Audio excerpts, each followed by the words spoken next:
thank you all for coming. It's a little bit unfortunate that one of our speakers was wavering. We weren't sure whether he was coming. He wasn't very well, and as it turns out, he's not coming. So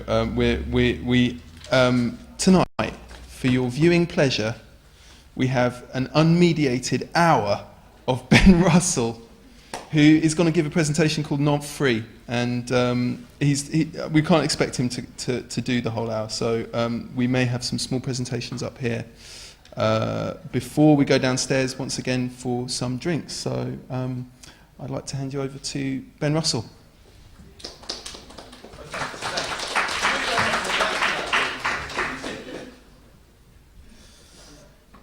Hello.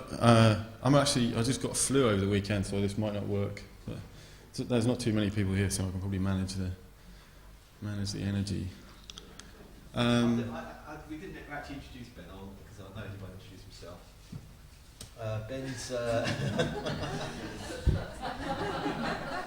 Ben's slightly premature. Our speaker is Ben Russell, and he's built an unusual.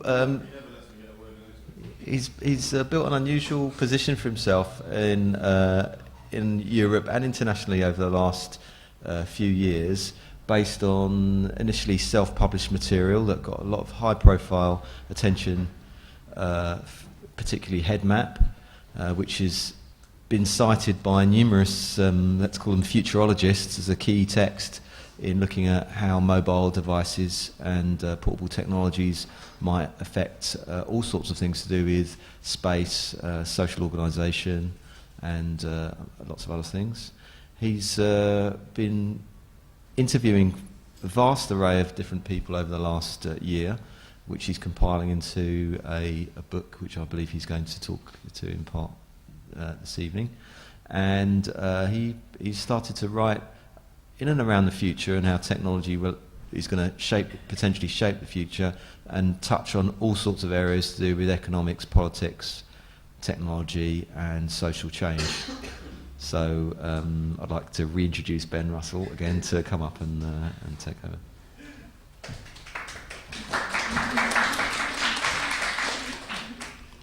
Thanks, Pete.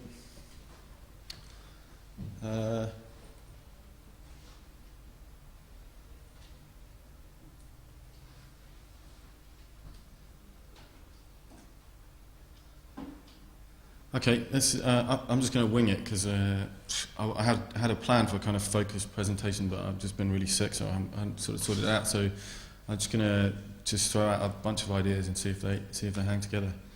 I've used this graphic quite a lot in a number of different talks, but it's useful from the point of view of addressing this thing, which is sometimes called locative media, or pervasive media, or ubiquitous computing, or any number of different terms.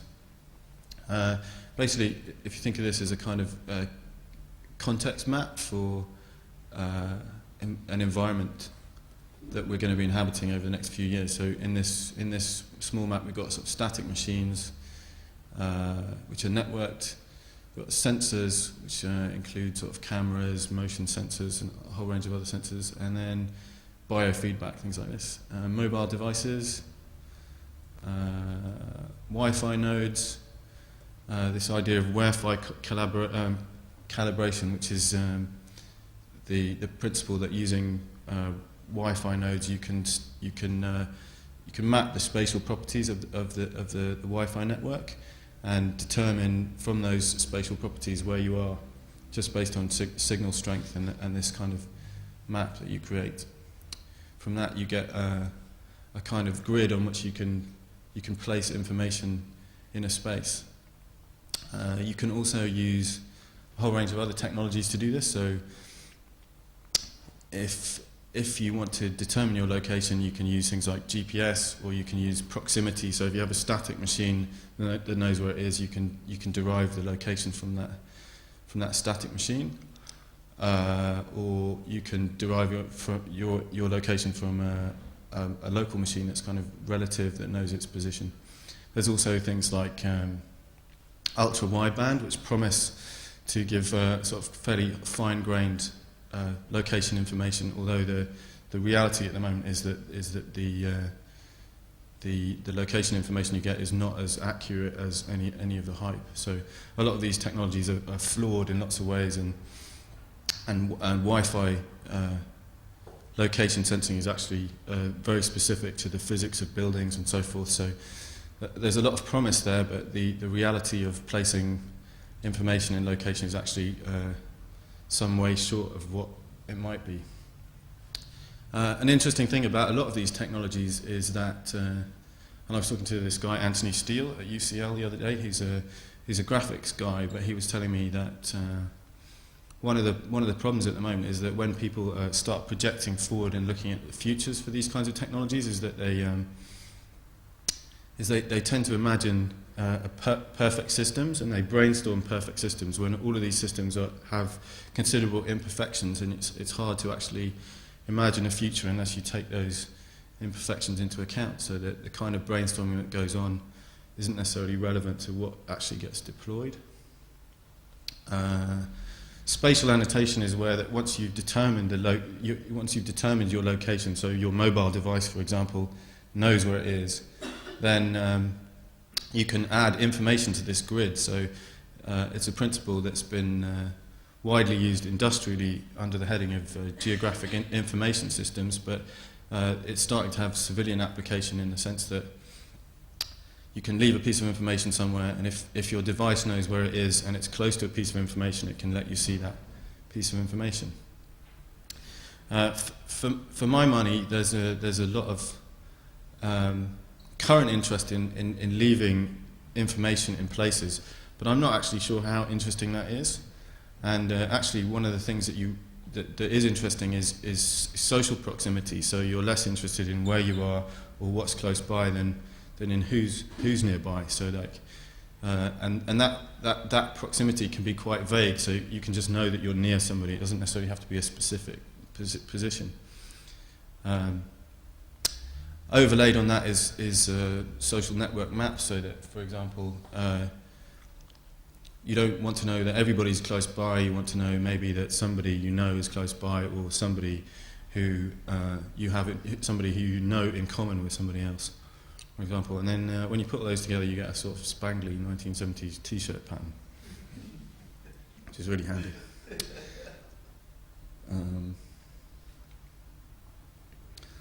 So.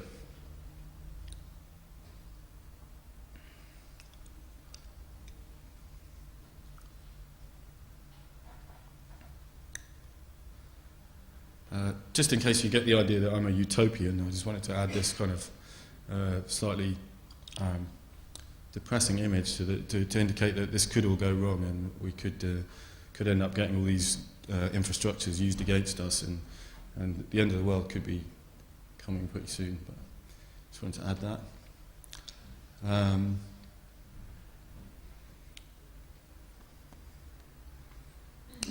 need this.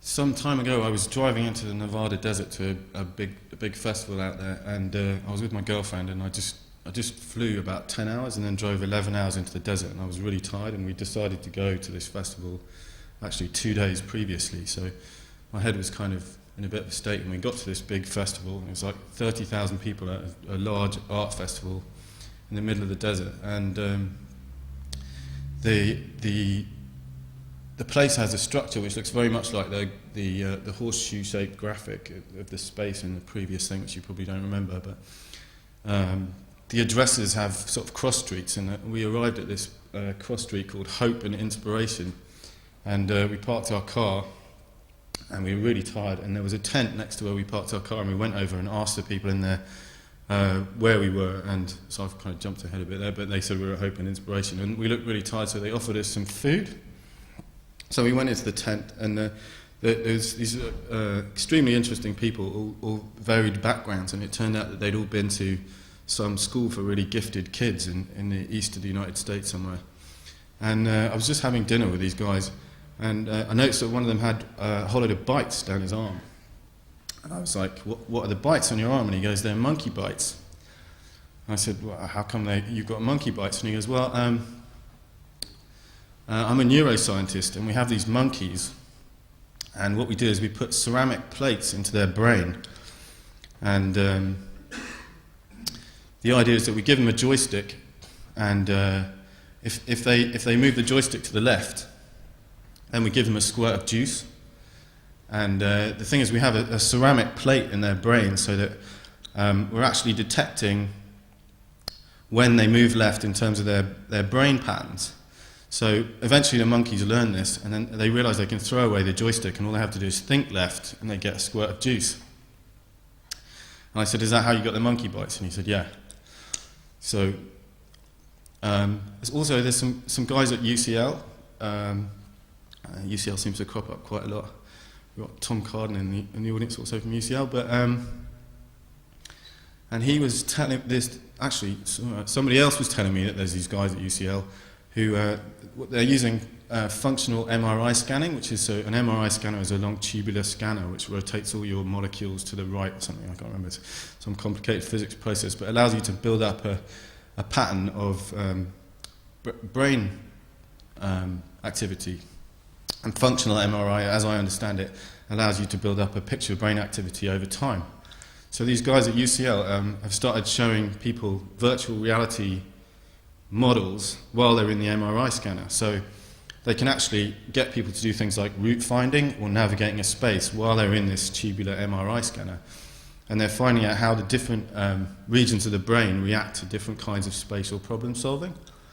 And it's really interesting.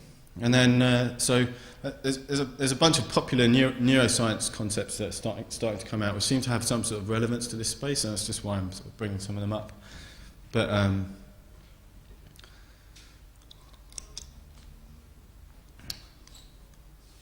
one of the main things about brain function appears to be that it's non-linear. And one of the consequences of that is that the same input doesn't guarantee you the same output. So what you're dealing with is something that even if you can model it, you don't know what it's necessarily going to do based on a given input, what have you. And at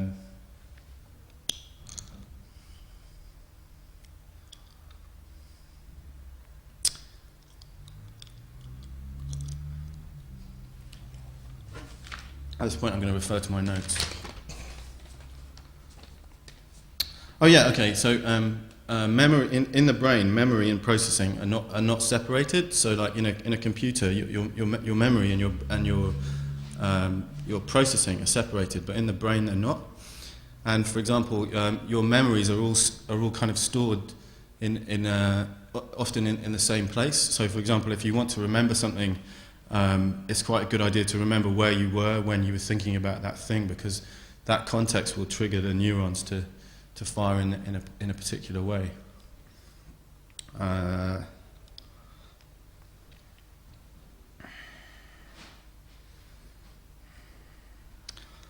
yeah, I met this other neuroscientist at this MIT book launch the other day, and he was telling me that. So I know this was a guy from UCL.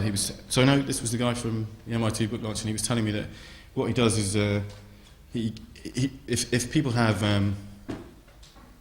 a limb removed, quite often they get pain associated with the limb. Like they get sensation and pain associated with the limb that isn't there. And what he's found is that you can hook up the nerve endings of the limb to a 3D physics model of a hand, so that there's no hand there, but through a pair of goggles they can see a hand which reacts to their nerve impulses, and the pain of the limb goes away. And then there was this guy from UCL who's working on virtual reality simulation. He was telling me that if you project a drop onto the floor of a high-resolution cave environment, which is where you have 3D images projected onto many surfaces in a room, if you project a drop with furniture in it, then when people go into the room, they physiologically react as if there's a drop there, even though they consciously know that there isn't. And then the other one, which is probably appropriate today, is that if one of the experiments they do is they get somebody who's not very good at public speaking, and they project a load of puppets onto the wall in front of them, and then they make the puppets fidget and look away and look bored during the speaker's talk, at which point the self-confidence of the speaker drops to zero and they get really upset and have to leave the room.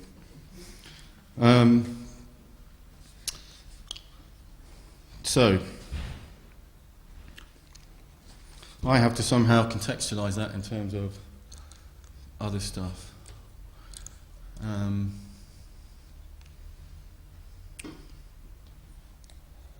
So I guess at that point I should start there. So we've been dealing with the internet on a commercial and academic and personal and pornographic and all kinds of other ways for a while, and I think at the moment we've reached this kind of interesting point where I think the only way I can really the only thing I can do at this point is to give an example. Is if you buy a book from Amazon, the process of getting the book is kind of pointing and clicking.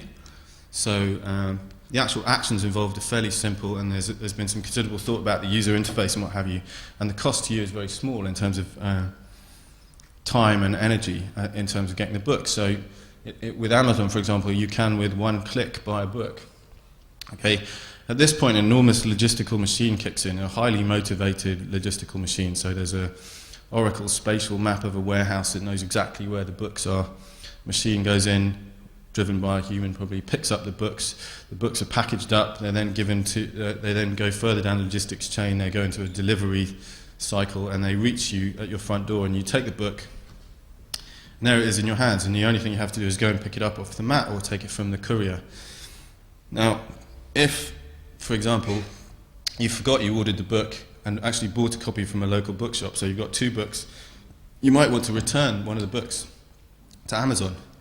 At this point, you think, okay, I want to return it. So you're like, okay, how difficult can that be? So you go to your Amazon console and you type in, and it knows what books you've bought, and you say, okay, I'm going to return the book, and it goes, no problem. So you click on the thing where you want to return it, and it says, okay, you have to print out this piece of paper with the return instructions and a barcode on, and you have to cut up the piece of paper, stick it onto the box of the package that you were sent it in, and then return it through the postal system. And actually, this point at which you have to print something out, cut it up, stick it on a box is actually quite a high potential hill or whatever. So it's quite a high step to get over compared to the clicking through on the Amazon thing. And at a certain point you realise you're going to have to go through the post office, but that's a kind of a ritual that you understand, so that if you decide to engage with the post office, it's no problem. But the whole business of cutting up the piece of paper is actually stops a lot of people returning the book. And for example, if you have a library full of books in your house, each of the books generally has a barcode, and you can buy a barcode scanner and scan in your books and make an inventory of your books, okay? But the actual process of scanning in each book in your collection is quite laborious, and that means there's quite a potential hill in terms of you actually ever creating an inventory of your books.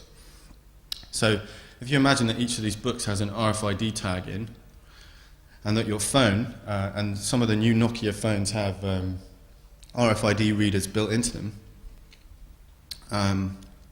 that your phone can actually read the information off the book in a far more trivial way than a barcode scanner, like perhaps it can inventory all the books without too much effort, then you kind of reduce the potential hill so that you've actually managed to build an inventory of real objects in your house that you wouldn't probably have done if you were using a barcode scanner. And of course, instead of a barcode scanner, the RFID functionality is built into your phone. So one of the talks previously in this Wireless London series of talks dealt with the fact that you can now get this thing called, something Splash? No Cat Splash. So the idea is that when you come to a wireless node that's open, you open your wireless network, and maybe some of you have done this in airports, but you open your wireless notebook, and you come, instead of getting the page that you're looking for, the first thing that comes up is a page from the network. saying, you know, if you pay this amount of money, you can use this wireless node. But if you use no-cat splash, it means that you can use it on an open node and you can define what page that person sees. And again, there's a kind of this singularity issue, which is kind of this jump from something being easy to hard and being outside the computer and concerned with real objects, and compared to inside the computer and dealing with just clicks. So that if somebody's using no-cat splash, then local information or information relevant to the area, local to the Wi-Fi node, can appear on your desktop without any intervention from you, and therefore it's easy. So I think all these things I'm trying to express is that the universe of being bound to your computer and clicking through and user interface design is somewhat different to the world of real objects and inventory mapping, for me there are issues of motivation in terms of how difficult things are, but also ritual in terms of, for example, the post office is actually quite a complicated thing to navigate, but we're all familiar with it, so once you engage, you know you have to get an envelope and stamps and go to the post office or put something in a post box. But those kinds of rituals, in order to start dealing with inventories of real things instead of inventories of MP3s or your email or movies or what have you, is a different thing. So that the implication for me seems to be that if you want to actually start affecting how people relate socially and with objects and so forth, these are the issues you have to deal with.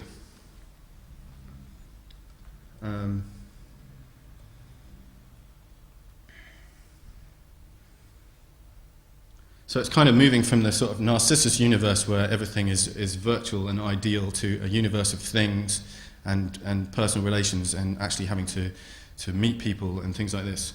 They're kind of different worlds. I'm currently working on a thing which was the subject of another talk at Wallace London the other day, which was an event mapping system which is being developed by Matt Webb, and I think the URL is evnt.org. But Matt Webb's, the principle behind that is that blogging is kind of an interesting thing, but again, it's kind of still in this Narcissus universe of virtual clicks and all the rest of it. But an event is actually something like this, where you come and you sit. You actually have to leave your house and you have to engage with other people and stuff like this. So I think event mapping is an interesting step in terms of this addressing this singularity issue. And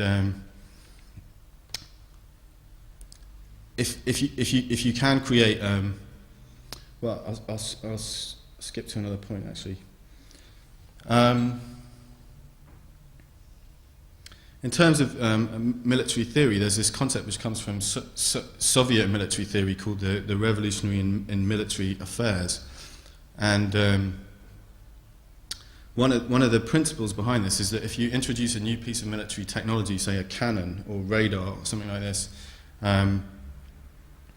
the technology itself doesn't cause a revolution. What happens is that you have a piece of technology, and over a period of about 20 years or some other figure, but a fairly long time, human beings learn to organize both themselves and the technology in relation to other technologies. So, for example, if you introduce the internet, it seems revolutionary, and then there's kind of a lull while people try and organize around it. And for example, if you take blogging as an example, the technology to allow blogging was probably around in sort of 95, but it took a long time for people to organize and set up something systematic so that you would actually have a sort of an actual market for ideas instead of like different websites like hacking together different ways to say things. And this idea of organisation is really crucial. I think in terms of Wallace London, I think Pete was saying how the pure technology problem of having Wi-Fi nodes is one thing, but to start organising how, for example, communities relate to one another using various tools and technologies is quite another thing, and actually takes human effort and it takes some thinking, so that the chances of there being a sort of software-only solution are quite small. And for example, in Berlin, the process of organising Wi-Fi networks is actually quite people-centred, and they people get together and try and organise how they're going to do things, and stuff like this. So I think in terms of this idea of technologies in themselves not being revolutionary, but the organisation and the way a technology fits into a system is pretty crucial. For example, the Germans knew that the British had radar during the Second World War, but what they didn't know was that it was actually an operational construct, in the sense that the planes were, all the radar stations were linked together, and they were also linked to the airfields,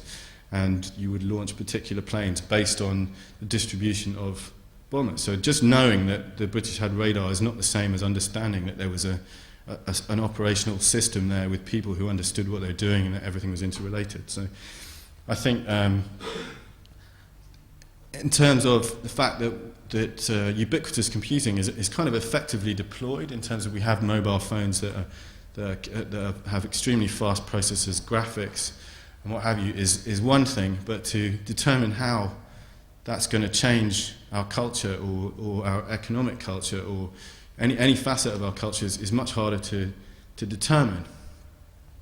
And for example, I'm very interested in kind of ideas to do with sharing, but the first effective use of video phones turns out to be this thing called happy slapping, which is a craze that's affecting kids in South London or something, where you walk up to somebody, you get into a huge gang of kids, and then you walk up to somebody and you slap them, and then somebody else uses their video phone to record the slapping, and then somebody leans into the video and says, "You've been on Happy Slap TV," and then they share it with everybody, and so you get girls at bus stops being drop kicked by 13 lads, and then the video gets spread around the internet. So it's not clear that sharing is going to be the first effective use of this mobile technology, and we should forget that human nature is not altered by advances in technology.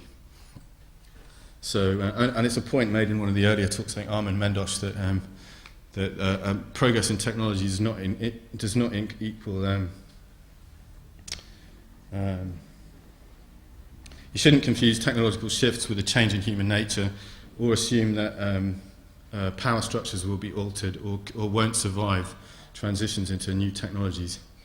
I was also reading this thing in the New Scientist the other day about how in Britain it was thought for a long time that bullying was a result of the person doing the bullying having either low self-esteem or coming from a difficult family, and so the solution was therefore to get the bullied person and the bully in a room and try and build up the self-esteem of the person doing the bullying. But actually these other theories have come up with the idea that actually bullying is a very intelligent and effective social strategy, and that consequently that's not the best way to deal with bullying.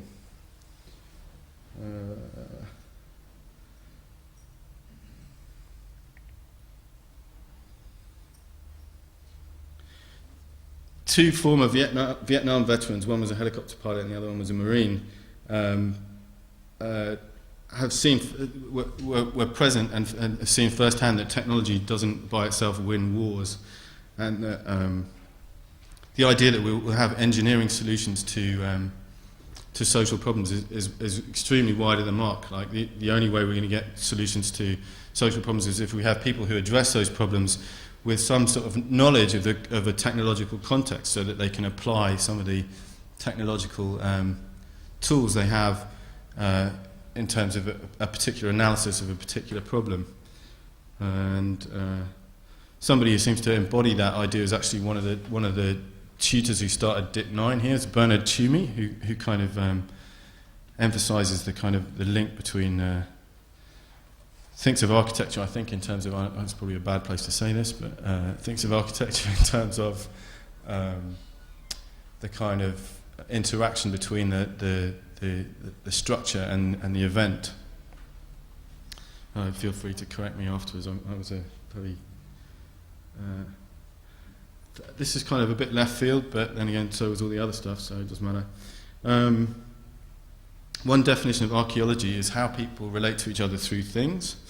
And in terms of the internet, it's quite interesting that a lot of the social relations are set up through things, whether they're blog entries or MP3s, like we get BitTorrent sets up a particular set of social relations, Napster set up particular sets of social relations, and it's quite reasonable to expect some of those those patterns to drift into other areas of culture. But one of the people I interviewed recently was called Angela Pacini, and she's a performance archaeologist, and a quote from her was, she says, I think from an archaeological point of view, one would say that consumerism and capitalism arose and is particularly successful because of our living through things. Capital exchange can only arise through objectness and through our magpie-like tendencies for collecting and exchanging. And I really like this idea that human beings are really into collecting and exchanging, like magpies, as the quote states, because it seems to be true. Like, we're endlessly collecting MP3s and videos and blog entries and organising our email.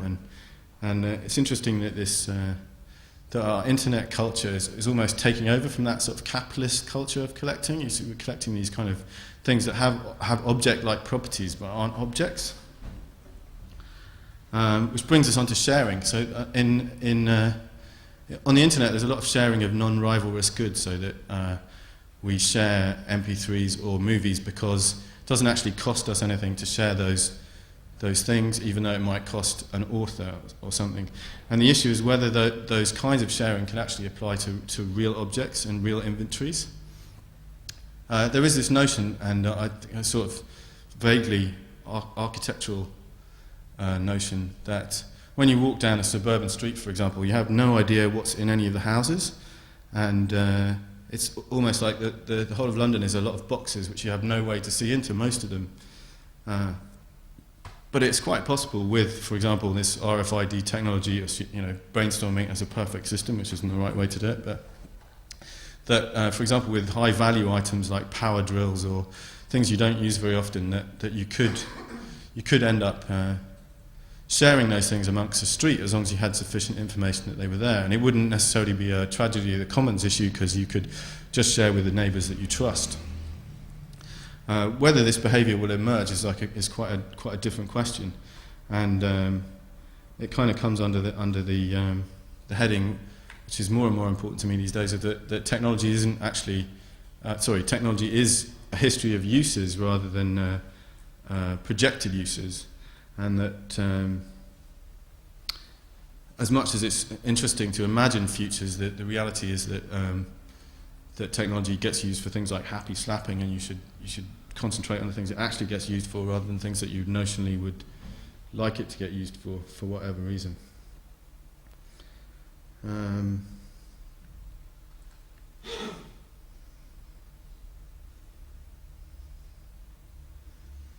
So, I mean, following a sort of neo-capitalist,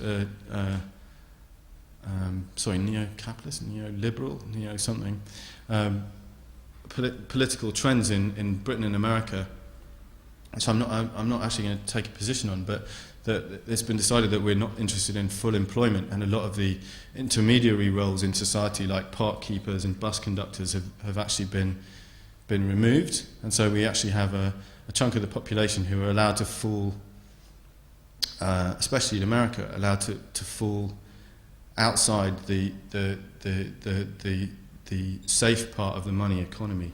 And so within that context, something like sharing might be useful, and it could actually be a way to improve conditions for some of those people. But again, it seems to me that that's unlikely to happen unless you do have people fulfilling intermediary roles. So I think if you have people like Saul and Pete, who are doing the Wireless London project, nothing's really going to happen unless people do it. And the issue is whether we can reinvent these intermediary roles so that you can have somebody who organises sharing within a community, or whether we can have the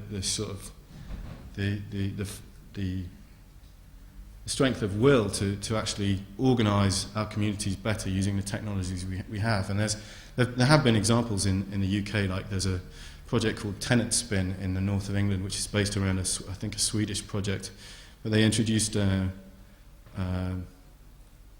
sort of cable TV channel that's just for some people on a housing estate, so they would make their own programmes and communicate with one another. But it involved an active decision to go in and teach people how to use this technology to deploy. It wasn't a technological solution, i.e. they actually had to have people go and knock on doors and discuss with the people what they were doing, and promote actually creating different social relations through some kind of action. I'll just, because you're probably really bored by now, but some of you probably already know about this, but I figured it was pretty architectural. This is a house printer.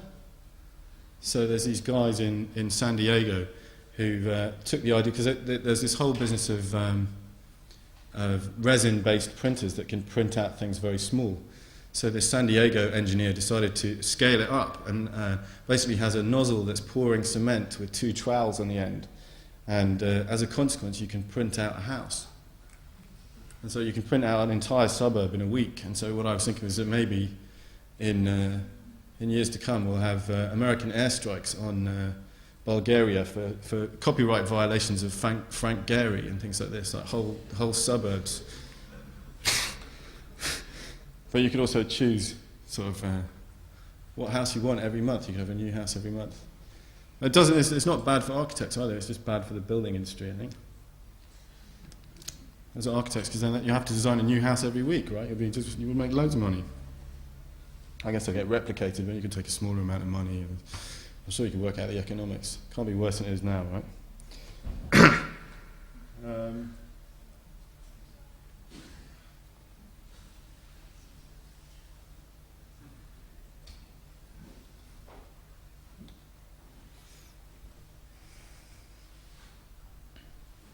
I'll just wait till you see what happens with the floor.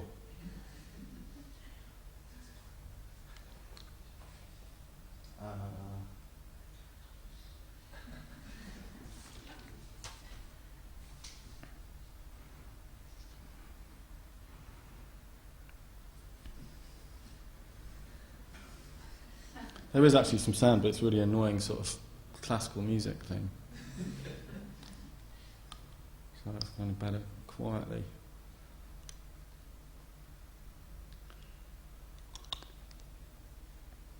So I'm interested in cooperation system. Sorry, cooperation as a principle, and like whether selfishness can be a basis for cooperation, and clearly, like capitalism is predicated on this. So I'll be quiet while he just do his bit. Isn't that cool?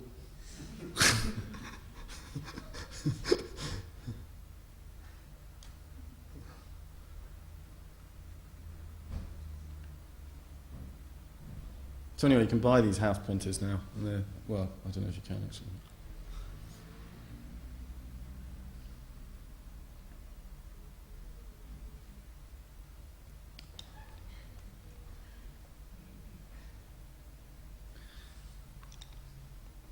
So okay. So another thing I'm interested in is open source, and it's interesting how reading the military theorists, right? The ideal.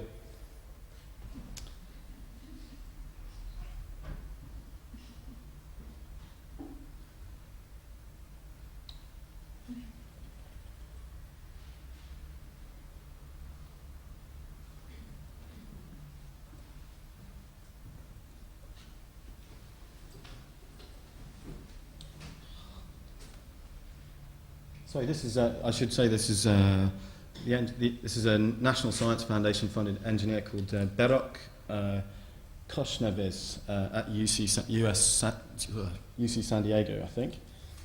And this is a real project anyway.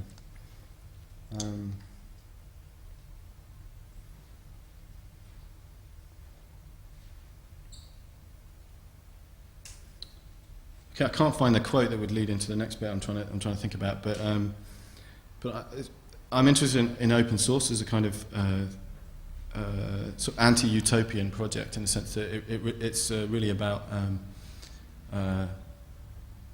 practice rather than theory, and it also reflects. Actually, I think I might just take a break there because I'm going on for ages, I think. So I can't clearly get into that. My brain's not working well enough. So I think I might stop there. I hope that was interesting.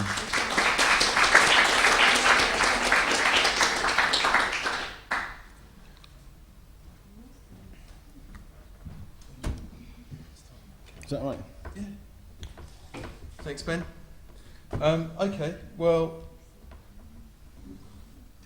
some of you may have read in the invitation that there was a special mystery guest speaker, and it turns out there is, and it's me. So, this isn't quite as impromptu as it should be, but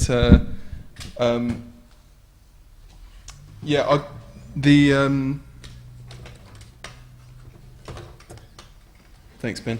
Okay, so I mean, I think we've seen a few different approaches to the idea of locative media throughout the Wireless London series of talks, and seeing as we were missing a speaker, I couldn't resist the opportunity to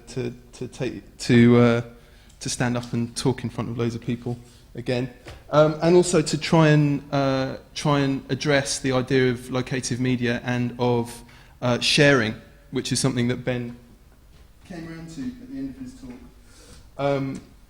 and the notion of a commons. And I'm going to give a very quick presentation before we head back to the drinking session downstairs, of a completely non-technological view of what common spaces or shared spaces might be, and how certain attitudes towards them and visualizations of them have influenced their use.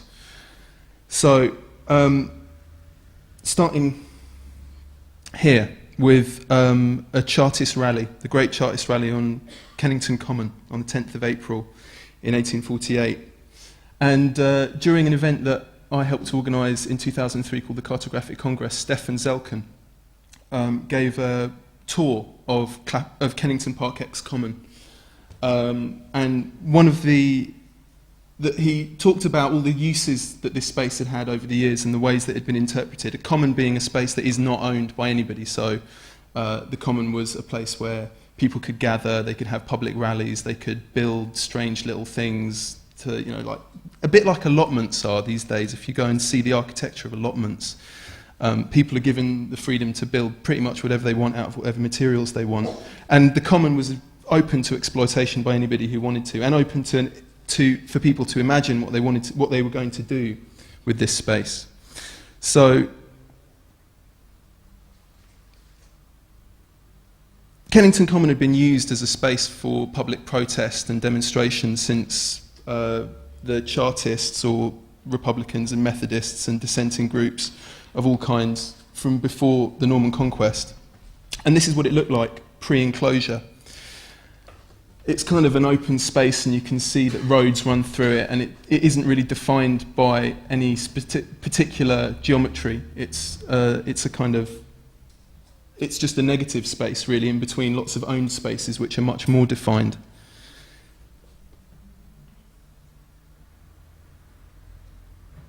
So in 1852, the Kennington Common was enclosed, meaning that the Crown decided that it owned Kennington Common, and it reshaped it as this kind of royal park, which was patrolled by the King's Guards for 50 years, until the early 1900s. And the only public gatherings that were then allowed in this space were gatherings of the Temperance Society, which weren't anywhere near as fun as the Chartist rallies, I'm sure. And one of the things that Stefan Zelken pointed out in the tour was these monuments that had been erected all over the park. And they were odd little things as well. These monuments which were kind of placed around this much more geometric pattern of the park, with the trees lining it and all the borders very clear. Obviously, I mean, this looks more like a kind of guards parade than the common as it was pre-enclosure. And these monuments are really odd little things. They're still there, and they're all in a completely dilapidated state because nobody cares about them. And they don't have any designation. None of these monuments have any attribution. They're not monuments to anything. They're just kind of Victoriana, chunks of Victoriana scattered around the park, slowly rotting. And Stefan's observation about these, or his speculation about these, was that these statues and monuments and kind of bits of masonry had been placed in strategically around the park, a couple of 100 metres from or 20 metres from sites of sort of specific historical intensity. So, I mean, one of the things that happened in Kennington Common was people got executed. There was a site for public hangings there. And what these monuments did was to shift the attention from sites which previously had been very much the focus of people's attention and gatherings and all these kinds of traumatic or communally liberatory experiences and these mass gatherings, that Stefan sees the erection of these monuments as a kind of displacement, or what's the word, misdirection, like a magic trick, where the magician shows you some florid movement with this hand while pulling the rabbit out of the hat with the other hand that you don't see. So he saw the erection of these monuments as a kind of spatial misdirection where all of the energies of the park were shifted. And this is Kennington Park today, and it hasn't really changed since enclosure. So, kind of observing the changes on the map that I showed earlier, and the kind of modifications and historical use and interpretation of this space just begins to describe what the enclosure of the common really meant. And it's much more than just a kind of spatial enclosure or a reorganisation of the architecture or the features of the park. It's an enclosure of the way that park can be imagined and the kinds of attentions that can be brought to bear on those spaces and the sorts of behaviours that people can exhibit in those spaces. And taking that understanding of the enclosure of the common space and its imaginative potential and transposing it onto a technological scene, onto an environment where spaces are suffused with radio spectrum, various kinds of organisations and governmental bodies and corporations will occupy these spaces and use them for whatever for whatever ends. There can be, you can make the analogy between these kinds of enclosures, between enclosures of radio spectrum, enclosures of imagined space or interpreted space. So, what the proposition of many locative media projects, or many projects that use the idea of spatial annotation and some of the location finding and making visible of invisible uses of these of public spaces that Ben was referring to at the beginning of his talk. The proposition with many of these things is that it's actually facilitating a kind of sharing, that okay, maybe we can't take these spaces and suddenly make them public or use a space as a common or completely open up its use and interpretation to anybody's influence and initiative, but that somehow by using open content licenses or copyleft or free software or kind of hacked together technologies that we build ourselves, we can make a kind of information equivalent of a commons where we can use it for whatever we want, and that somehow by collaborating and by sharing a piece of spectrum that may be unlicensed, or by copylefting our spatial annotations, that okay, we don't change the ownership of the space necessarily, but that somehow you change the way that space can be imagined or read or interpreted, and that might hark back to an understanding of it that is about a commons. And I don't buy that. I think one of the things that Ben's talked to me about before, though I don't think he got to it in his talk today, is the idea of these things are not free, that non-freeness is about minute descriptions and granulation of ownership. So if I own a set of spatial annotations and I copyleft them, I'm still owning them, and I'm still expressing my ownership of them through a legal process. If I use the Creative Commons to license all of the geographic data that I produce, contributing to a free map, which we've talked about again at Wireless London before, the idea of this London free map. I don't know, I won't go into it now because it's too complicated, but just one of the points that I wanted to make, or one of the things that I wanted to bring up in relation to this idea of a distributed ownership or distributed use, a distributed ownership and a shared use of these technologies, and the idea of collaboration. leading to a common ownership. I don't think it actually does. I think what you've got is a series of expressions of ownership of very minute bits of intellectual property that are associated to physical spaces. And that distinction is really important because it doesn't provide you with a totally open negative space, like a negative space that is undefined, because it's all legally mediated. It's all based on an understanding of a sort of litigious process that you can defend your little bit of space. Even if you're defending it so that others can use it, it's still property. And this isn't. This is just like stuff. Nobody knows what it is. It's anything. It's like you can go there and piss about or have a meeting or change something. And the idea that we can create a space like that by expressing our ownership of very, very small pieces of intellectual property that are located in space, I think is slightly flawed, or at least it's problematic, or it's something worth thinking about or talking about. So anyway, I'm going to end that now. I hope you don't mind that I did this little impromptu thing, but there we go. You got your money's worth at least.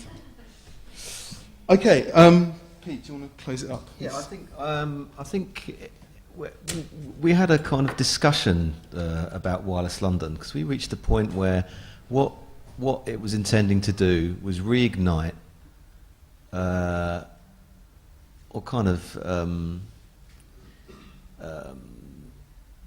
re-energise a very vibrant free network movement that happened in London, or started in London, which has subsequently been the catalyst for activity all over the world within the same way. And this is effectively about people building self-provided networks under their own organisation and used for whatever they want to use them for. So the purpose of Wireless London was to really look at what had been... The initial premise was to have a festival. And the normal conception of what a festival is somebody curating a group of people and deciding that there's going to be a presentation of a certain kind of work, whether it's a music festival or whatever kind of arts festival. And the principle behind a Wireless London festival was to do not that at all. It was to actually designate a period of time and allow a kind of very open structure for people to be able to almost wave a flag over what they were doing already in London. So in London, we're in a situation where there are people running free network nodes, which is essentially them putting an antenna on the roof of their building, stemming from their own internet connection, and sharing the bandwidth to either other people inside other buildings because they can receive them, or to people in the street. So people in the street, at the moment it's less practical because the hardware is, if it's a laptop, it's big. PDAs are sporadic. People have got them. But ultimately, this will be a normal activity.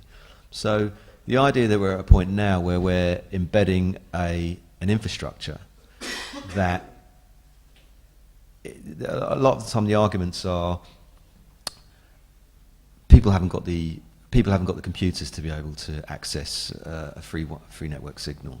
They are, there's always an economic argument which is perfectly valid, but it's not looking at the future and how things are going to develop and how hardware is going to be much cheaper and accessible to different kinds of people. So we reached a point where, when we started Wireless London, the original designation was a festival, which we decided was not the initial best thing to be concentrating on. And we're at a point now where we're actually going to represent that and actually designate a period of time in London, which will, at the moment, it's going to be 3 months. The suggested date so far is from the 1st of April to the 31st of July. And during this time, it will allow anybody in London, is that right? June, sorry. It will allow anybody in London to add their names to an ongoing shifting list of people who've got certain activities going on within this field, and alongside that run introductory workshops that will allow people who know nothing about this at all, who think it's an interesting idea to engage with it at the first stage level. So I think that what I actually came up to briefly talk about was the fact that there's a really interesting pool of thinkers in the audience, that's you, who understand the issues that we're talking about in principle or technically.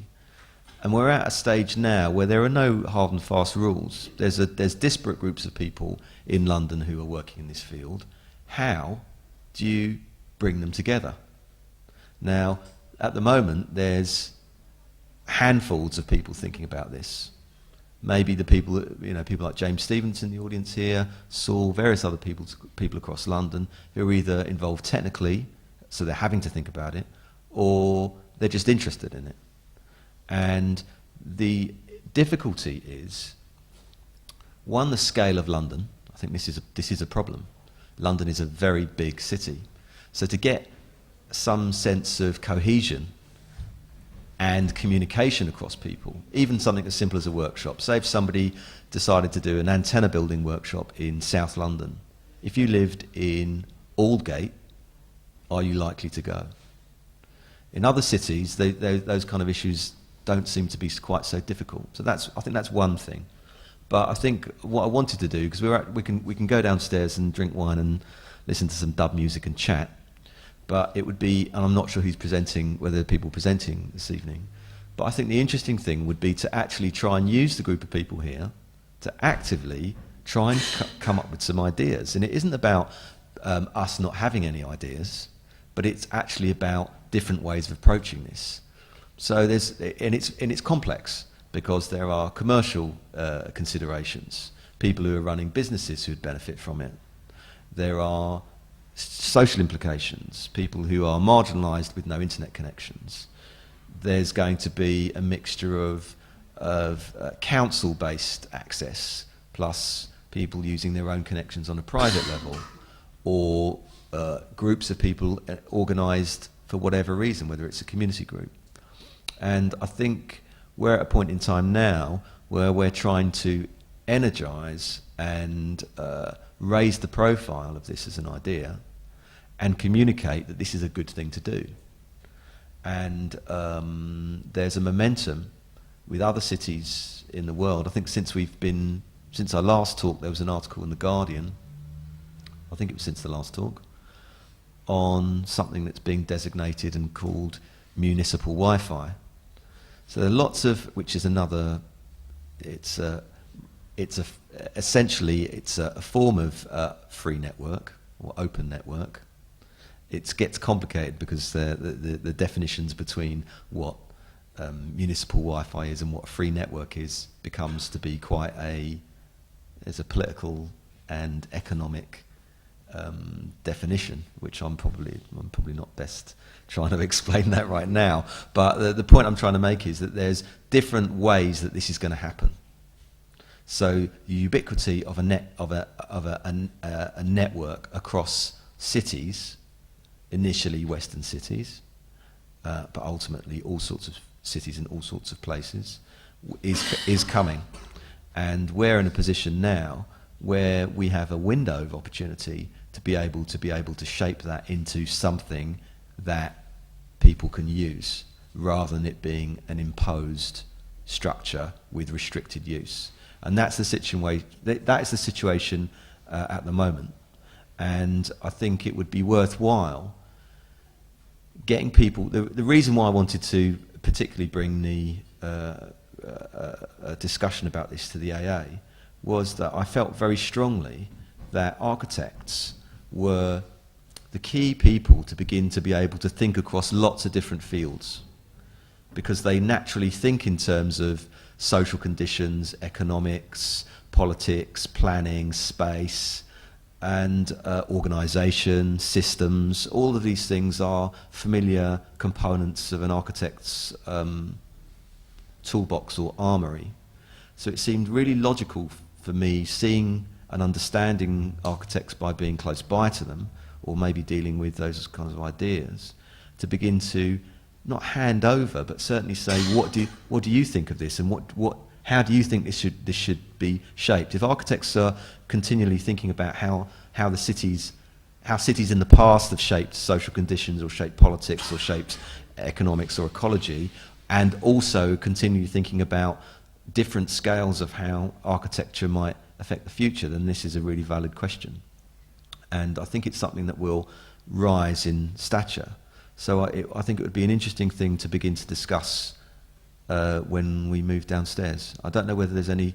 It'd be interesting to hear any responses from people about some of the things I might have said, or some of the responses to the speakers. Have you got? Is this an open? Yeah. Can I ask you a question? Yeah, there's.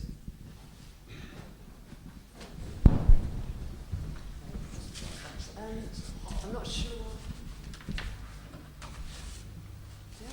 I'm not sure if it's relevant, but you mentioned last time something to do with creative capital or Peter Ride, and something that was going on with that. Do you remember? It was something that you linked up to that was something like creative capital, and it was Peter Ride and Cart.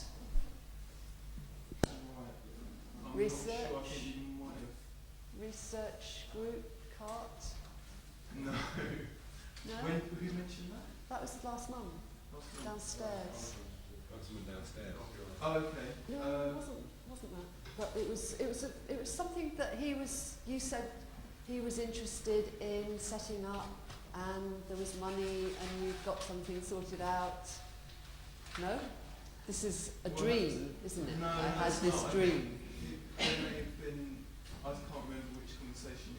Is this a conversation that we had downstairs? Yeah. Oh. Sorry, you lost me. Okay.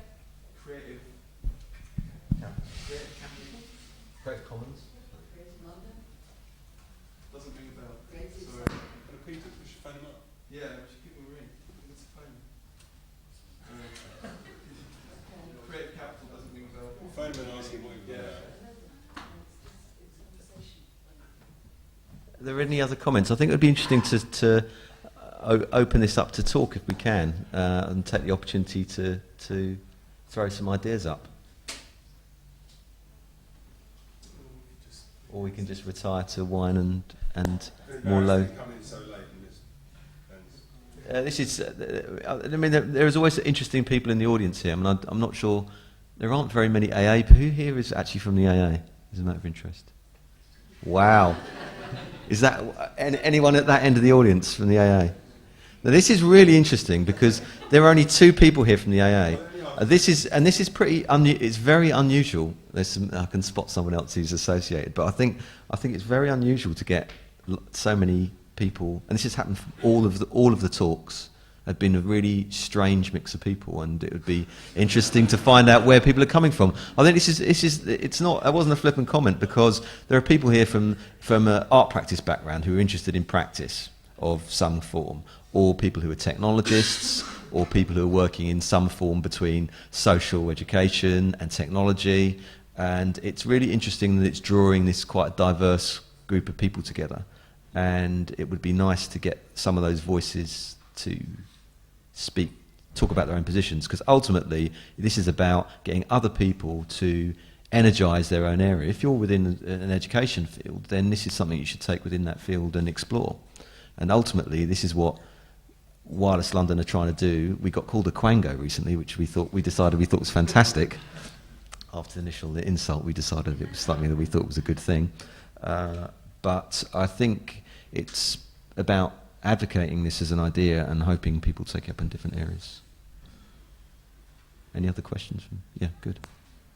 I was curious why, sorry, I don't know your name, but I was using the example of a park. You were using the example of a park to talk about or refer to wireless networks. And I just wondered why that was, because there's many other kind of almost places in the city which you could use, like the street or the inside of a supermarket or whatever. And I was just quite curious the way you used the park, and was it anything to do with landscape, or was it something to do with leisure, or, you know, what was it? It's to do with the fact that it's a common. Right. That it's an non-owned space. I mean, I think I maybe didn't introduce the idea of a unlicensed or non-owned spectrum as a common, which is something that is really core to what I was talking about. So I didn't do my job very well there in introducing either myself, sorry, my name is Saul Albert, and or the ideas that I was trying to present. I mean, I think the use of Kennington Common particularly is because it was a non-owned space that then became owned and changed in those ways and changed in the way that it was represented and understood. Right. And that I was drawing an analogy between that and unlicensed radio spectrum that's used in free networking to establish a non-owned communications infrastructure. Okay. Yeah, probably should. No, there's so many parallels, isn't there? Because of the notion of it being protected and preserved. Right. Preserved. Yeah.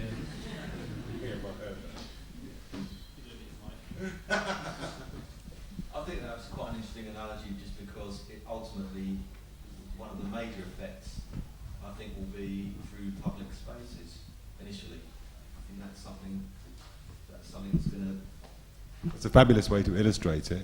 If you can somehow, I mean, you know, if you actually establish a wireless network across a public space. I mean, I wrote some notes earlier through the course of the last 2 days to you all involved in the organisation of this about, you know, bridging the Thames, which is such an obvious thing to do. It's such a huge bit of common space that has ambiguous ownership that we could easily bridge, and actually, it's a perfect illustration, I think, of where we might explore the ownership and the issues around all of this. So that's what I'm going to be doing. Does somebody own the Thames? Is that a non-owned space? There's a different list. I have a question in relation to public space and wireless technology.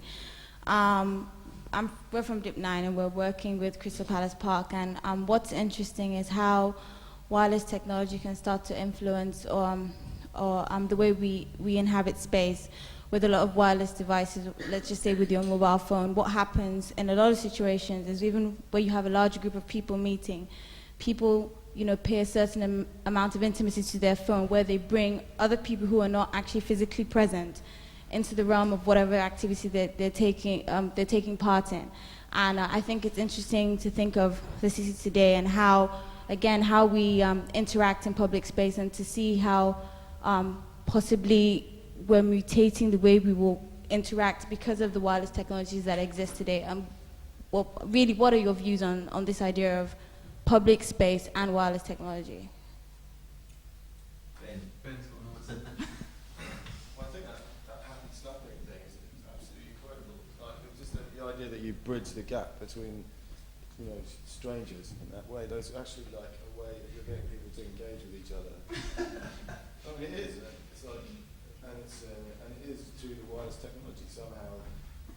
It's okay to go up and slap people just with this mobile phone. That's extraordinary.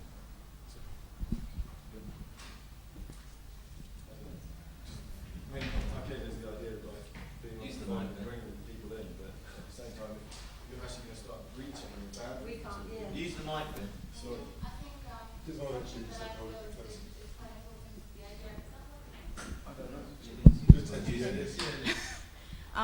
What's interesting Quite is, directional, with technology, you can almost to an extent design it, but at the end of the day, it's how people interact with it that will determine, you know, how it evolves. You know, you can set it up, but, you know, until people start to interact, you can't really determine, you know, the limits or where it can go.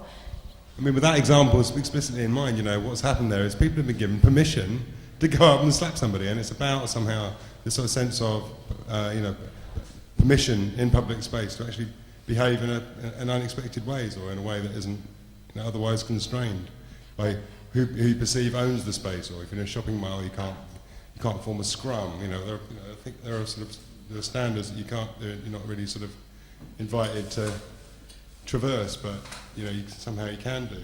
But do you think that this could then start to have negative attributes? For example, you know, has it now become socially acceptable to go and slap people because... No, absolutely not. Because it's just illustrated a daft advertising campaign. But in actual fact, you know, those are potentials. That's it's a sort of daft example, isn't it, in a way? I think this goes back. This goes back to something I said recently at a conference at the ICA on the notion of ritual, and the example I gave there was: do you design an object that's a flat surface that rests horizontally from the ground at the appropriate height to hold plates and food and knives and forks, or do you design an object that articulates the ritual of eating? And the two, those two approaches to looking at how you design an object begins to go back to you as a designer, because ultimately we're at a stage now where, for example, if you're looking at slap happy, whatever it's called, not quite sure. Sounding like an old fogey, but not quite sure what that is. But that's a ritual, and it's a ritual that gets repeated and gets understood and gets communicated, that gets picked up by the press, that we understand, and now it's become a phenomenon. So we're at a point now where there's technologies that are being generated, but there aren't many rituals. There are new rituals that are developing that haven't yet come to fruition. And a good example, the one that's always used, is texting. But that's just one of many that will relate to, that need to be shaped. So I think at this stage, this is why I think architects are critical at this point, because there's a spatialized component to this technology, this oncoming technology, that has to do with notions of ritual and organisation and usage. And permission. I mean, you know, I think the other thing that sprang to mind then was the wall chalking sort of phenomenon that swept, you know, our streets, apparently. But I did a lot more chalking during that period than I would otherwise have done. I mean, I wouldn't normally consider that I would need to get permission to chalk, but I did it without, you know, considering where I was, if I felt like it. And my kids got into it as well, so that was a kind of, you know, an unwrapping of that, maybe that sort of, you know, the use of the street. And then I think those similar permissions have been granted in general with radio. I mean, up until 2000, there wasn't really a vocabulary for public radio. I mean, the understanding of FM, of radio, was as sort of an abuse of the FM license. You could be a pirate radio, or somehow you could be part of the BBC network of radio broadcasters around the country, or a commercial radio station. But I think the question that came up again and again in the very early stages of using wireless LAN was that, well, you know, James, you're trying to engage us in yet another illegal prank. We're not having it. And I'm saying, no, really, this is like a legal station that you can use. It's a frequency that you have permission to go ahead and use. Here's the equipment, go and buy it in Dixon's. I think this points to this is the thing I always think about, is when people talk about wireless technologies, there are lots of people who are interested in the technology itself. They're interested in connecting it, getting it working, thinking through all the problem solving with technology. Doesn't really interest me. But in terms of what it will be potentially used for, in terms of the phrase I keep beginning to use now is like media territories. So the fact that there'll be broadcast territories that are based around localities, just like localised radio stations that are broadcasting data, video, content. So the idea that you will have territories that are shaped by media content is very interesting. Because they are just going to have such diverse content and reflect maybe the areas they're coming from. That has to come from an understanding of the technology. Yeah. So you have to have the first thing first. And we have the first thing first. Yeah, you do. But you do have to engage people with a vision of what that's going to bring. And I think this is one of the problems. You can can say, oh... They're not divorced, are they? They're mutually You exclusive. can say, oh, you can put an antenna on the roof of a building, and everyone says, oh yeah, that means I can get free internet, and I don't have to pay for my internet connection, which is a perfectly valid thing to think, but that's actually not the most interesting thing to think. That's the kind of thing that we'll think now. But once a network is set up, then what happens? And I think that sense of a vision is the thing that most people can't jump to. So I think that is one missing component as to why people don't engage with it so much. They think, well, yeah, so I'd get free internet. Oh, that's good because I don't have to pay. But beyond that, there isn't a sense of what it might bring. But I think like Vodafone and people are like dying for people to work out what to do with a video phone. You see these adverts of people filming themselves crying and things like that. It seems to me that there isn't actually much design in that context. And that the design, like it's like in software development methodologies, for example, design is pushed into sort of more iterative approaches, and like the users develop the rituals just by a process of iteration, and the programmers or the hackers just do a little hack to see if something will work, rather than a sort of heavy design process of what the ritual is going to be. And with a lot of these mobile technologies, they get pushed out there, and then you really just find out what they do once you've given them to enough people. And like this, to go back again to that happy slapping, that's what happens when you give a phone. Sorry to interrupt. Should we move downstairs so we can all have a Do we drink? take the mics with us? Yeah, we can take the mics. Thank you very much for coming. Come downstairs, we've got some wine to drink, and we can be there for as long as we like for next